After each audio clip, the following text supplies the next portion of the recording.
When Russia carried out a missile strike against Ukraine's capital city last week, the damage was pretty frightening.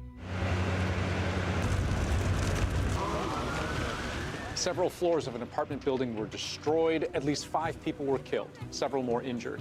But amongst the wreckage, quite a frightening find. Debris that a team of Ukrainian forensic experts believe belongs to a Russian Zircon missile. Russia has introduced a new missile system that could be impossible to defend against. If Russia did fire a Zircon missile at Ukraine, I'll just say right now, it's not for sure. The evidence is disputed, which I'll explain in a bit. But if Russia did fire a Zircon missile into Ukraine, that would be a first for this entire war, because the Zircon is from a family of missiles that are considered virtually un-interceptable, impossible to shoot down. They're supposed to travel at many times the speed of sound.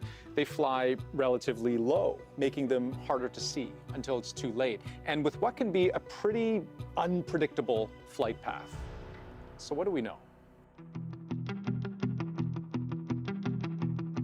Now, before I say anything about what this missile is capable of, just keep in mind, it's not like you can just find a manual somewhere and read the specs. We've had to piece together what Russia's defense ministry says it can do and weigh that against what other governments and experts and analysts believe it can do. But let's just start with this. Hypersonic missiles, like the Zircon, go insanely fast.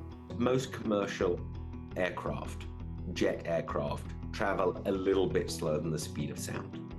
So if Zircon is moving 8 or 9 times the speed of sound, then it's moving more than 8 or 9 times faster than a commercial aircraft. Because you only have a short warning time, the so-called footprint of each interceptor, the distance that it can reach to shoot down an incoming missile is going to be relatively small.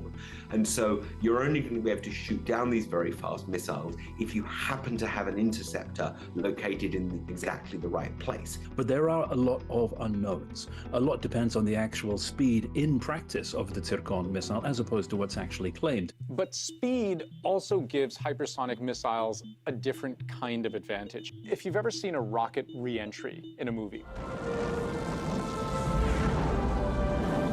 you know that something moving at very high speed heats up the air around it.